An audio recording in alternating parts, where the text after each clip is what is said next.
Well, Kerwin has gone on to publish more successful books, including Dark Genius, the influential career of legendary political operative and Fox News founder Roger Ailes, and most recently, The King Whispers, Power Behind the Throne from Rasputin to Rove. I've always admired Dr. Swint's commitment to serious scholarship, but also the fact that he plays a public role in the tradition of public intellectual in a way that enlightens not only his students, but the general public as well with his works on important topics. Well, for his day job, when he's not publishing books and doing things like visiting Washington Jefferson College, Dr. Swint is the interim dean of Kennesaw's College of Humanities and Social Sciences. He was previously chair of the Department of Political Science and International Affairs and developed it to become the School of Government and International Affairs, comprising existing graduate and undergraduate programs, along with the A.L. Burris Institute of Public Service and Research. I saw a recent tweet by Kerwin that seemed relevant to our theme at this year's Symposium on Democracy. You'll recall that we're talking today, throughout the day, about civil discourse in divisive times. And he said in his tweet, American TV networks have sacrificed credibility for politics and ratings. Sad, probably inevitable. Well, all I can say is that Kerwin Swint must be good for ratings because he's been featured on both CNN and Fox, and I don't know how many people can say that. So, ladies and gentlemen, would you please join me in welcoming our friend, Dr. Kerwin Swint.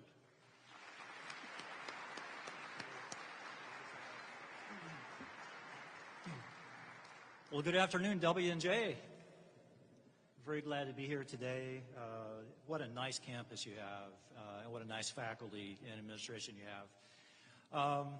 A symposium on democracy is really where somebody like me should be, a political scientist, an amateur cultural historian. I mean, this is a great topic and a great day. So, President Knapp, I take my hat off to you. Great idea, great program. Do we live in uncivil times? Raise your hand if you think we live in uncivil times. Yeah, that's most people. It's tough to talk to other people on a lot of topics, isn't it? Conversations are hard. Emotions are raw today. There's a lot of anger in our politics, and that can be tough to deal with for any age, but particularly for younger people who maybe are coming of age in a time that seems like it's really hard to talk about some very important issues. So programs like this can be a bridge to starting to do that, I think. The truth is, we have always lived in uncivil times in American history, American politics. It's always been true, particularly when times get tough, in times of conflict, in times of economic problems, in times of war, or when it seems that no one is listening. But you go back into our history, you know, we tend to put people like Washington and Jefferson and Franklin on a pedestal, right? But the truth is they were living, breathing human beings. They had tempers, they had jealousies, they had ambition, they could be petty, but they were always trying to build a better society, and that's what brought them together. But the truth is we've always had political rivalries and these kinds of times of anger and incivility. What's always gotten us through, though, I guess the good news is it always gets better, right? What's always gotten us through is we are fortunate to live in a democratic society. You know, it's that democratic system that allows us to survive in a time of uncivil politics and an atmosphere of anxiety and even hate. And so it's that fealty to the democratic process, the democratic system, that I think binds us and brings us together and allows us the luxury that a lot of societies around the world, even today, just don't have. You know, a democratic process where people get to vote, where there's a free and fair media, usually, to find information. So some things about a democracy are good and have always been true. So, like Dr. Knapp said, I've written several books. Mudslingers might be my best known. It's the subtitle is The 25 Dirtiest Political Campaigns of All Time. Isn't that a great title? It's a catchy title. My other book, Dr. Knapp mentioned, is about Roger Ailes, the founder of Fox News. And the title of that book is Dark Genius. And the subtitle, got this, The Illustrious Career of Legendary Political Operative and Fox News Founder Roger Ailes. What a horrible subtitle. It's too long, it's too wordy, it's too boring. My preferred subtitle, my editor picked that subtitle. My preferred subtitle was Roger Ailes, the man who reinvented Nixon, got rich off politics, and founded the Fox News Network. And that's much better, right? I disagree with my editor. Some days I just think he deserved a beating, as authors and editors always do. The most recent book, King Whisperers, is more of an international look, and that may be my best known book, and that's probably because I finally found a literary agent who would return my phone calls. But writing is fun. Politics is fun, believe it or not. History is fun. There are so many lessons to be learned from that, and every time I wrote a book, I learned an incredible amount. It's just a real pleasure to be able to do that. I wrote Mudslingers because I was sort of inspired by the questions people ask about negative campaigning. I was in college in the 1980s, and I was in grad school in the 1990s, and I became part of a university around the turn of the century. And it seems like every 4 years, commentators will say and voters will say, that this campaign is awful. This is the worst campaign in history, right? You hear that every 4 years. And journalists will ask, is this the most negative campaign we've ever had? Is this the worst? No, brother, not even close. That's why I wrote the book. I mean, you go back and you look at those early campaigns, they were really, on average, much worse than what we have to suffer through today. Not that it makes it any easier to suffer through these, hard times and hostile campaigns, but just think about the first real campaign in 1800. Thomas Jefferson and John Adams. John Adams' supporters said that Thomas Jefferson was squired by a mulatto slave and openly practiced witchcraft. And these are our founding fathers talking about each other that way. That sort of set the tone for American politics. It's always been rough and tumble. Which period do you think produced the most negative campaigns? What era would you say? Is it now, or is it early 20th century, or who would have an opinion on that? Well, what era is the worst, do you think? Yes, sir. The Jacksonian era. That was a bad one. That was, in fact, that's in the book, number 2, right? Yes. The Gilded Age. Yeah. Terrible. You've read some books about it, I imagine. In the book Mudslingers, I have 25 campaigns, 25 of the dirtiest campaigns of all time. They tend to cluster into the 1860s to the 1890s, the 1870s, 1880s, a really, really horrible time for American political campaigns and political communication. In the book, I talk about the 2 golden ages of negative campaigning. That was one of them. 1860s to the 1890s, roughly. Most of the campaigns in the book are presidential campaigns, and I think every presidential campaign in that era is included in the book. The other golden age, I guess we should call it a Gilded Age, not a golden age, of negative campaigning is the one we're in now, the 1960s to the present. And these 2 time periods have some commonalities. They share some things with each other. One of them is a hyper-partisan media, a really, really tough media environment. If you've read about the 1800s, you know that the newspapers were incredibly hostile, incredibly competitive, a very, very partisan environment. Throughout the 1800s, it went through different phases, and there was a real party-oriented phase, then there was a commercial and industrial-oriented phase, but it was always very raw and extremely hostile. Personal attacks, very, very common. And that really came to a head in a couple of those time periods. You heard of Harper's Weekly? Illustrated newspaper. There was one called Frank Leslie's Illustrated News, and they featured editorial cartoons, political cartoons, about figures of the day, from Abraham Lincoln to James Garfield or whoever it was. and it was biting, sarcastic humor. Well, that was basically the equivalent of our televised negative ad, right? Televised negative ads, the hit spots that attack an opponent. That was something that they used in those days to come to the same effect. Very, very tough time. And actually, that time period reminds me of an amazing coincidence that I discovered when I was getting ready for today's talk.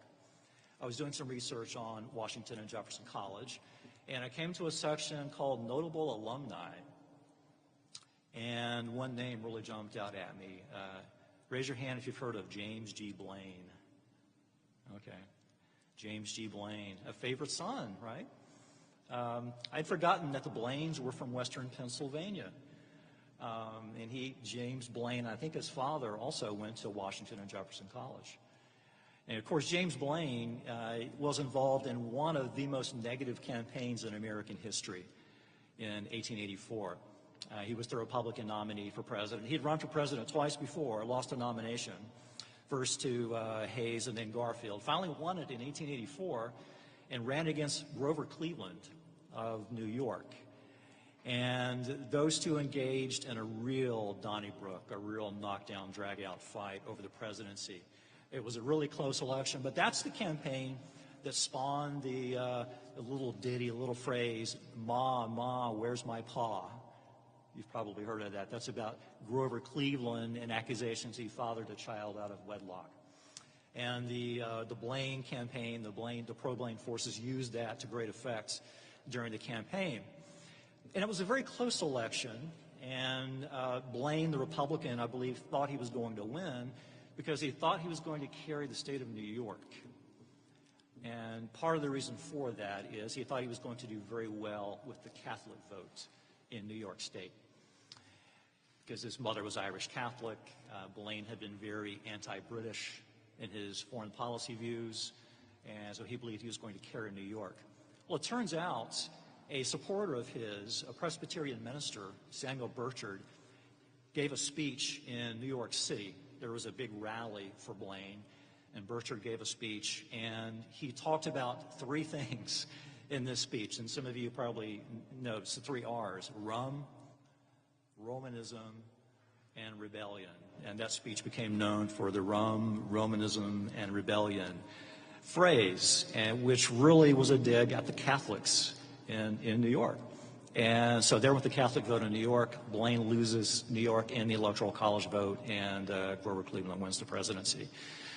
So he came very, very close to winning and lost it at the last minute. But Blaine's a great story. That's number third most negative campaign in American history. Number three. The two ahead of it, the one this gentleman mentioned a minute ago, 1828, Andrew Jackson and John Quincy Adams. That's known by historians as maybe the most negative campaign ever. If a lot of historians had to identify one, that would be it. It's the only campaign we know of with an actual body count. Andrew Jackson's wife, Rachel, died during the election. She was in ill health, and she was the constant target of supporters of John Quincy Adams. She had been married twice before, and she had been accused of all sorts of evil, and she got very ill in the campaign and died, and Andrew Jackson always blamed his opponents for her death. But that was a brutal campaign. Andrew Jackson was accused of every crime in the book, and so was John Quincy Adams. So that's number two. Number one is a lot more recent, and it's probably a reason it's number one in the book. For number one, I went all the way up to 1970, and the George Wallace campaign. George Wallace was running against the incumbent governor of Alabama, Al Brewer. Wallace had been governor previously, but at the time he could only serve one term at a time. But he was running against the incumbent, Al Brewer. They were both Democrats, but that campaign is known for incredible acts of dirty tricks, political espionage, raw attacks on Al Brewer and his family. I mean, the Wallace people went after his daughter, for heaven's sakes. It was really, really a tough campaign. Just an incredible act of betrayal, for one thing. And that's not even getting to the racial component. You know, George Wallace was known for a lot of things, and being an avowed racist was one of them. And he used that to great effect, unfortunately, in that campaign. It was an openly racist campaign, probably the last openly racist campaign for public office, major public office, a statewide office in America. And it being so recent, 1970, that's in my lifetime, I thought that was number one. And so that's the most negative campaign in American history. You see, I thought the people of Alabama were going to be mad at me, you know, for saying that they had the most negative campaign ever. But I was wrong about that. It turns out Alabama kind of liked being number one. They did. I mean, it was wrote up in a lot of Alabama newspapers. I was a guest on radio talk shows and TV in Alabama, and they sort of relished it. And I forgot, Alabama does like to be number one, whether it's football or whatever. So yeah, Alabama sort of liked that notoriety, that distinction. One more Mudslingers story before I move on, and this is one of my favorites. Have you ever heard of Claude Pepper? Claude Pepper was a longtime congressman from Florida from the 1940s up to I think he retired around 1980, 81. And known for a lot of issues, you know, progressive issues, senior citizen issues, Social Security, all those sorts of things. Well, in 1950, he was the U.S. Senator from Florida. And he and Harry Truman did not see eye to eye. They did not get along. Claude Pepper criticized Harry Truman's foreign policy. Pepper was against getting involved in Korea. You know, he thought Truman was too tough on China.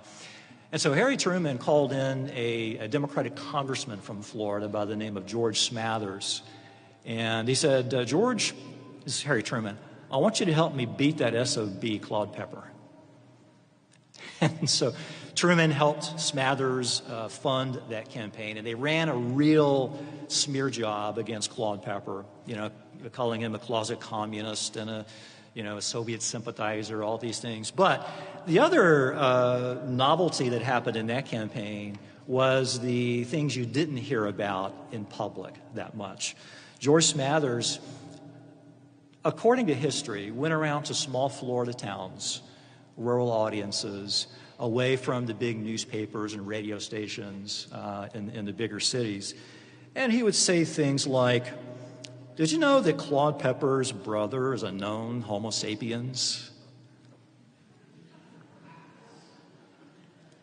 And his sister moved to New York City and became a thespian.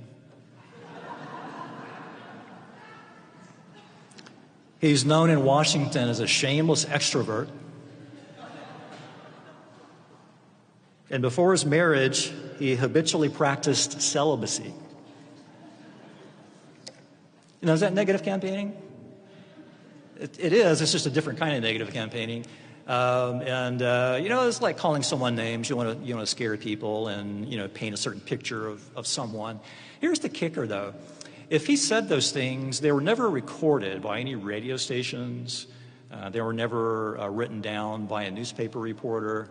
And so Smathers, to his dying day, denied that he ever said those things because there was no proof of it.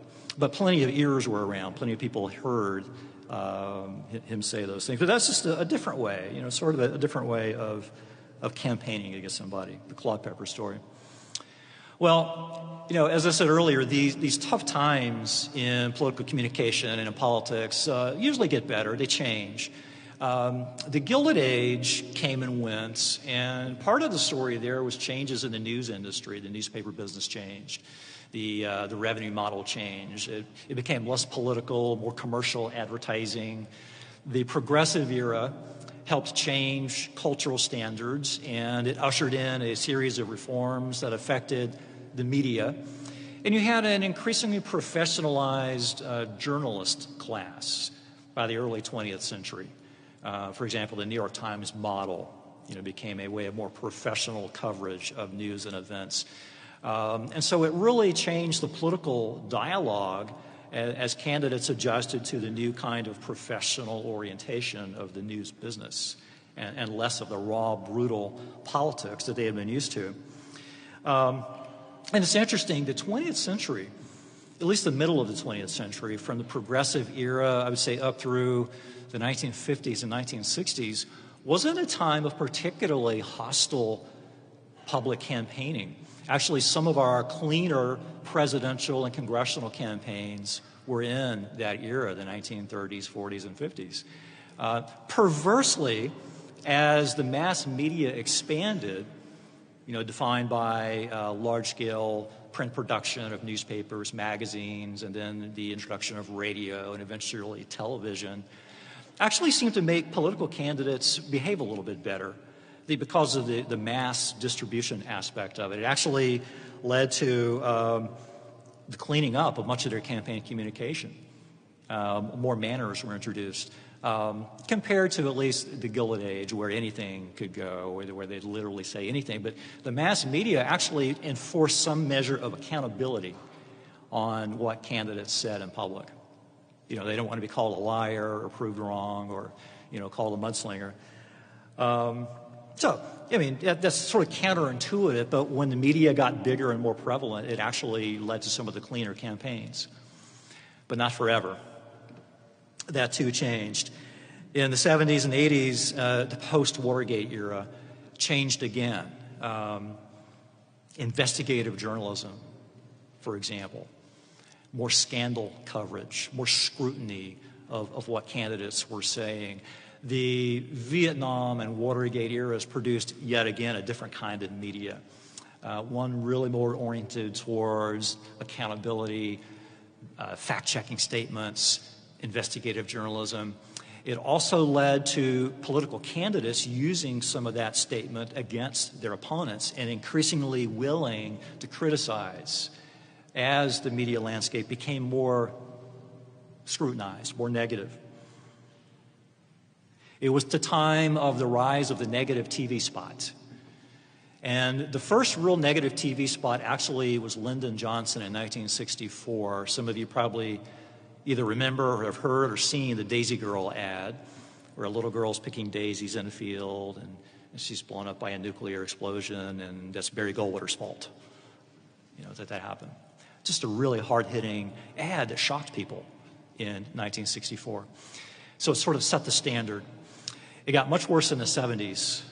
Again, the Watergate era produced a really hostile media, a really hostile political environment. And those negative TV spots kept coming and kept getting sharper, more personal. It's interesting how changes in the media drive so much of our political dialogue. Up from the Gilded Age, up through the rise of radio, television. It really sets the tone a lot of times for how we talk to each other and what we focus on. You probably all remember the Willie Horton spot of 1988. That was a Roger Ailes special. Roger Ailes was the media consultant for George H.W. Bush. And they wanted to find a way to portray Massachusetts Governor Michael Dukakis as soft on crime. And a real, liberal. They said he had an actual card from the American Civil Liberties Union, the ACLU. He was a card-carrying member of the ACLU. Was one of the things they said. So to send this message, they focused on the story of Willie Horton, who was a state prisoner furloughed on weekends, who went on a crime spree. And the point of it was to talk about Michael Dukakis as irresponsible, soft on crime, soft on values. And it was also a racially oriented spot. Willie Horton happened to be African American. So it was one of these legendary spots that really played on fears and played on stereotypes. And I tell you something, it was brutally effective. It helped paint this picture of Dukakis as someone you can't trust and is not suitable to be president. So I guess that's some of the bad news, is that these political consultants and strategists and candidates have learned how to use this information so well that it can be brutally effective. And so that 1988 campaign is a textbook example of how to tear down your opponent using negative spots. And that's what it's remembered for. Another time, another development in the media industry that continues to drive our politics is the rise of cable TV news. And that's what led me to write the book on Roger Ailes. But the rise of cable TV news has changed the stakes, changed the conversation, changed the temperature. I would say cable TV rivals the partisan press of the 1880s. in its ability to rile people up, paint negative images, get us talking against each other. I mean, think about it. It really is like those 1880s newspapers and cartoons, Fox News and CNN. So the 1880s had Thomas Nast, the famous cartoonist, and Frank Leslie. And we have Sean Hannity and Rachel Maddow, right? CNN and Fox News. And if you're really desperate, Don Lemon over at CNN, too. I don't know, CNN has gone off the rails, I think. I'm an Atlanta guy, and I remember when Ted Turner started CNN. And I've been on CNN a number of times. I've watched it grow. But there's something different there. Remember, they had a really, really esteemed journalist, Bernard Shaw. Raise your hand if you remember Bernard Shaw at CNN. About 20 years ago. Just a very practiced professional that brought the news to you. And their catchphrase at the time was the network of record. They distinguished themselves from Fox News as being the network of record. Right? And they seem to have lost that. Now, Fox News and MSNBC are doing great in the ratings. Great in the ratings. That's some of the highest rated TV out there. There are some nights when Fox News and some nights when MSNBC have higher ratings than network news. So they know how to build an audience. They know how to keep an audience. They know how to drive a wedge between those two audiences, which is part of the issue. They have high ratings. CNN, total viewership, they're number 22 behind the Hallmark Channel. So I think they're restocking their bench. But Roger Ailes, I had to write this book. I wrote the first book on Roger Ailes, so there have been a couple that have come out since then. But I call him the Forrest Gump of American politics. This is a guy that got his start in daytime television, producing the Mike Douglas show. If anybody here remembers Mike Douglas. And Ailes did this right out of college. And it was on that show where he met Richard Nixon, who was a guest on the Mike Douglas show. And Ailes and Nixon got into this conversation about television, and Nixon thought it was beneath him that he had to use television, right? And Roger Ailes said, "It's not beneath you, sir. You need to learn how to use this medium." Nixon was so impressed with him, he hired him that year. And Roger Ailes became Nixon's media advisor. And Ailes is credited with really teaching Nixon how to use television. He developed a series of shows called The Man in the Arena, where they would bring in panels of voters and they would talk issues with Dick Nixon, and it was a polished sort of presentation that Nixon felt comfortable in, as opposed to like a press conference. So it's often said that Roger Ailes taught Richard Nixon how to impersonate a human being on live television. It's not far from the truth. Then Ailes made a fortune as a political consultant and founded Fox News in 1996. And I mention that because Roger Ailes really created our media environment of today in a lot of ways. His success in building Fox News into a ratings behemoth, but also the profitability of the Fox News broadcast channel for News Corp and Rupert Murdoch. He took something that didn't exist and he made it a multi-billion-dollar financial enterprise. And I guess the bad news for all of us is that's really affected how TV news operates today. Success has imitators. MSNBC came along, did the exact same thing for the political left. So now it's right versus left, right, left, right, left, right, left. Tailor-made for today's political communication, where everything seems to be on one side or the other, nothing is in the middle. Another part of the problem, the political middle has disappeared. The political rewards system rewards political extremism. Think about it, fundraising, media coverage, political primary voters a lot of times look for, the true blue candidate or the true red candidate, whichever party you're in. And so, we used to be able to rely on political figures representing a broad swath of the American public, or at least being able to negotiate and talk and compromise. Remember Bob Dole? Bob Dole, in his heyday, was a moderate, pragmatic Kansas Republican, but known for working across the aisle with the Democrats. Another example, George Mitchell from the state of Maine, in the 1990s, known for brokering deals, working with Republicans, working with Democrats. We don't have that today. It's hard to see that today as they've been driven apart by so much. So that political middle is missing, and we need to get that back, and it's hard to get back. It's hard to get that back once it's gone. And that's before we even get to social media. Talk about divisive social media. Are you still using Facebook? Raise your hand if you're still using Facebook. Yeah. Twitter? You on Twitter?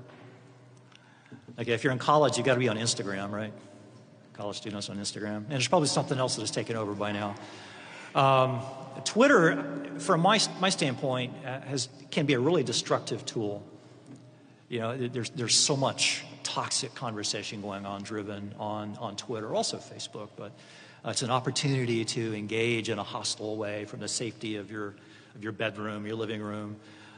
It's like driving a car. You're in your personalized tank, and everybody better get out of your way. So there's a lot of hazard there. Twitter can be a great tool, but in the wrong hands, can be a real problem.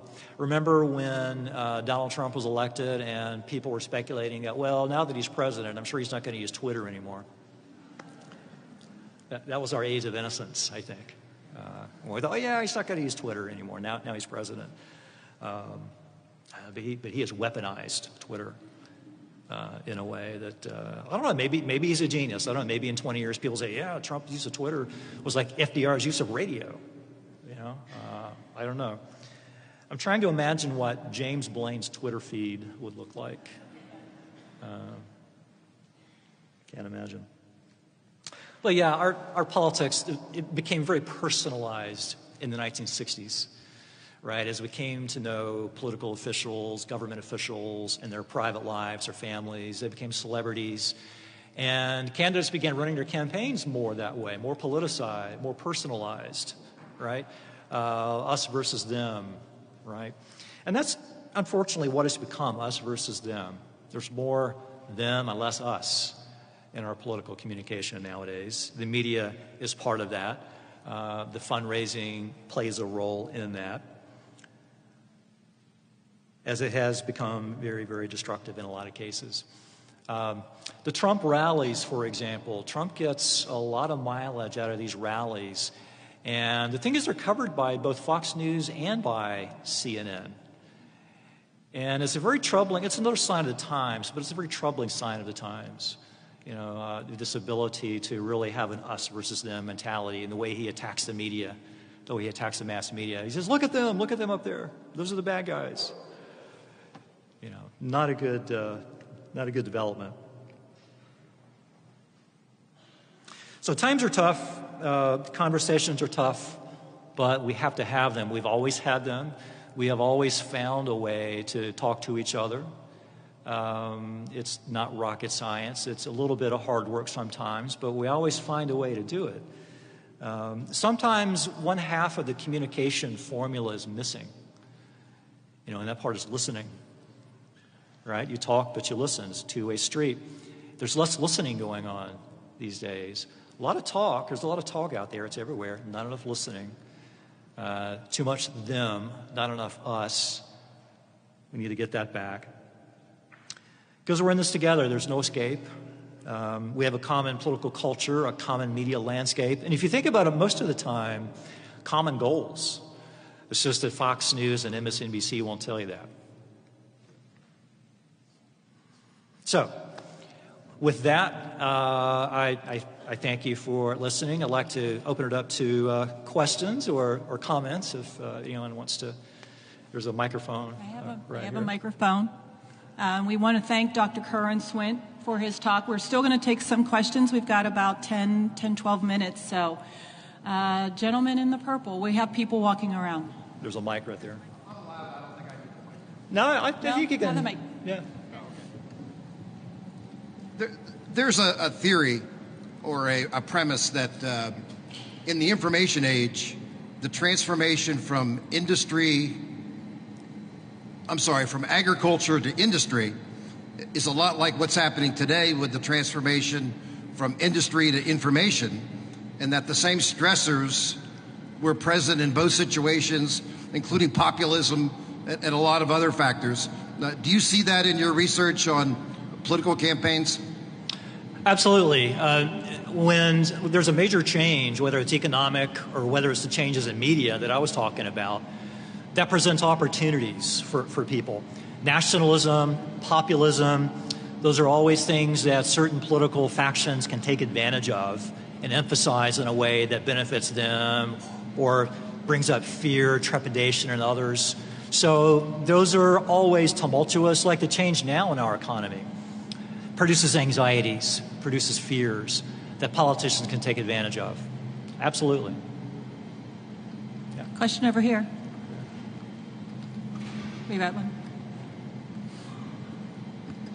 Hey, thanks so much for being with us. One thing that I would love to hear more about is the role of identities such as the politics of gender, race, and especially in the contemporary cultural moment where we are seeing an influx of citizen journalism, right? And instances of, say, police brutality on cameras, right? Or politicians in closed meetings saying very problematic things and being called out by the news outlets in turn. But all of this is coming from like everyday people with their smartphones, right? And then that, of course, intersects to these kind of buried conversations around the oppression or marginalization of things like race or gender. So could you talk on that a little bit?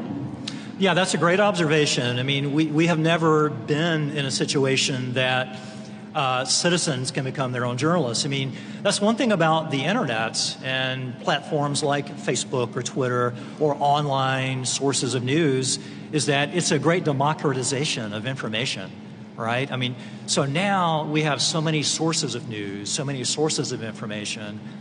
The job of deciding which ones of those are credible or which ones of those are relevant or which ones of those are truer than others is tough. It's a really hard thing to do. And it has become more of an individualized sort of media where you talked about, people can associate with a religion, they can associate with their gender, their region of the country, whatever, in a way that means something to them, but may not mean something to their neighbor. So it's a democratized media landscape, but it's also a confusing and potentially hazardous landscape with all the sources of information out there. But we've never quite been where we are right now with this. It's an interesting time. Anyone else? Kathleen.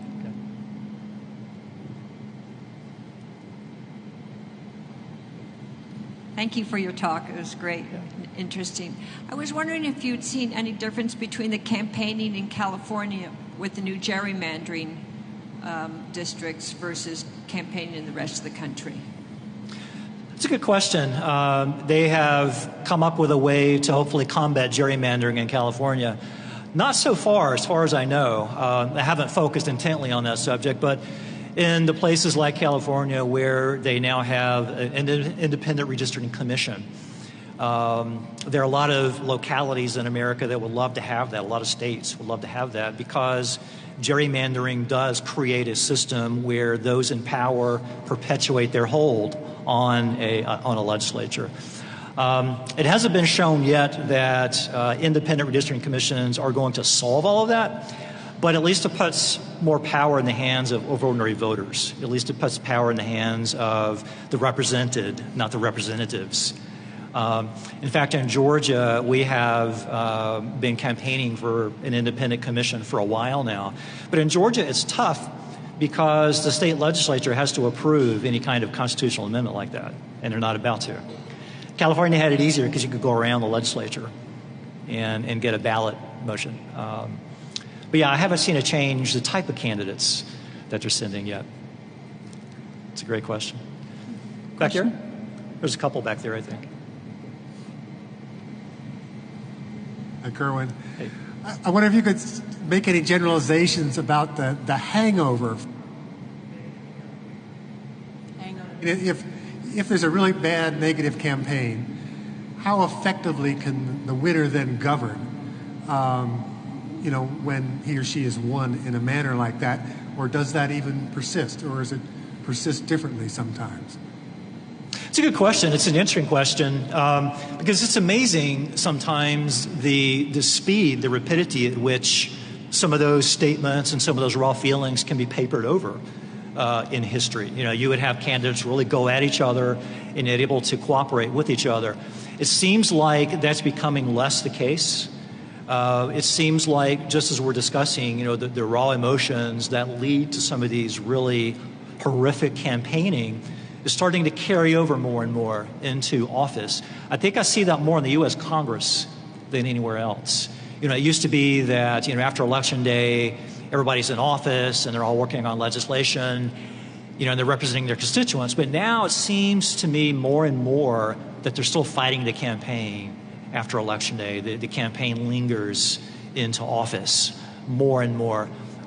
Maybe that's especially true in the Trump era, you know, where you have really this personalized warfare going on between members of Congress. You know, for example, the House Intelligence Committee, the majority leader right now is Adam Schiff, the Democrat. His counterpart on the Republican side is Devin Nunes, you know, who have been at war with each other ever since Trump was elected. You know, so that's one example of the campaign carrying over into office. I think that's, unfortunately, we're seeing that more and more. I think maybe because there's less of a political middle than there used to be, it's easier to make that, you know, that campaign linger on. One over here. Yeah, back there. Thank you for speaking. So, in a political climate that rewards extremism and candidates taking positions that are very on one end or the other, how would a candidate respond to an opponent that is negative without going negative themselves and still coming out with a victory? It's hard to do. A lot of times a candidate will ask, do I always need to respond to criticism? You know, if someone attacks me, do I need to come back and either explain it or attack them? And the truth is, no, you don't always. It depends on how effective it is, what they're doing. You know, I mean, if you're a candidate and you're attacked by someone and the attack is working, it's resonating because they have documentation or really a good case, then you need to respond to that. But you don't need to respond to everything. There are some things that, you know, they will lob at you that bounce right off of you, that aren't really connecting with voters. And so to respond to that would simply be to give it more airtime. Usually, the way to attack your opponent is with documented evidence. That's the best way. The worst way is just hurl charges that you've heard, you know, at a cocktail party. So you have to be careful. A lot of attacks are miscalculations. You know, it ends up blowing up in your face. When I wrote Mudslingers, I had done a national survey of political consultants. And I said, how do you use these negative tactics? When do you use them? How do you use them? What's the calculation behind it? And I learned that there is a calculation behind it. You know, they have to be careful. They have to be cautious. They don't want to reward their opponents by giving them credence of saying, yeah, what you said was, you know, it's having an effect and I'm having to respond to it. But it's tough. It's hard to know always. One more.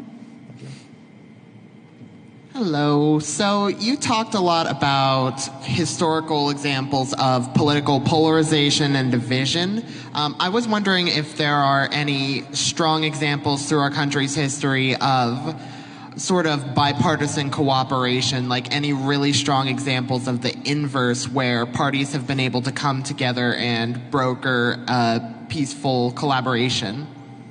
Oh, many times, yeah, and that's the part about, you know, these eras of ill feelings and raw emotions. It almost always gets better. It almost always ends up in a time of people do come together. Sometimes it takes events like economic catastrophes, wars. Sometimes it takes new leadership. You know, one example, after 9/11, Democrats and Republicans came together. It didn't last, but they came together when they really, really had to. I would say during the first Obama term, the Obama administration, there was much more cooperation on some issues, not health care, but others. You know, some of the formulas that they were trying to get together on. So yeah, there are times when a leader comes together, an event brings people together, and that's the good news. It'll happen again. Oh, we have one over here.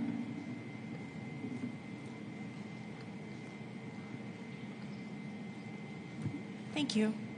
It's interesting what you're talking about. Thank you for bringing that up.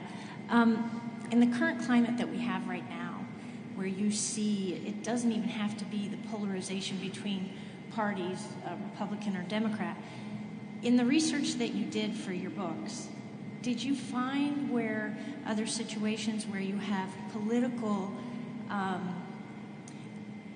allies, like in Virginia, where they undermine each other? It's not really necessarily an election, but just where you have breakdowns at that level. So not even in an election, but just trying to get things through. Right. Yeah. Sometimes you have inter-party rivalries. You know, for example, two legislators who both want to run for, say, the Democratic nomination for governor. Just to take an example, there can be a lot of undercutting there, some game playing there, some elbowing, some sharp elbows. So politics is competitive. And, the old saying is there's never been a U.S. senator that hasn't looked in the mirror and seen a future president. And what that's getting at is, politics is competitive. People want to rise through the ranks. And that's a powerful incentive to, for the horse race, to get ahead of your rivals. So now it does happen within the same party. Particularly if you have a one-party system, you have a state that's dominated by one party, there's going to be factions in that powerful party. Yeah. Okay. I think that's it. So thank you, Dr. My pleasure. Swint, very much. Thank you. Round of applause.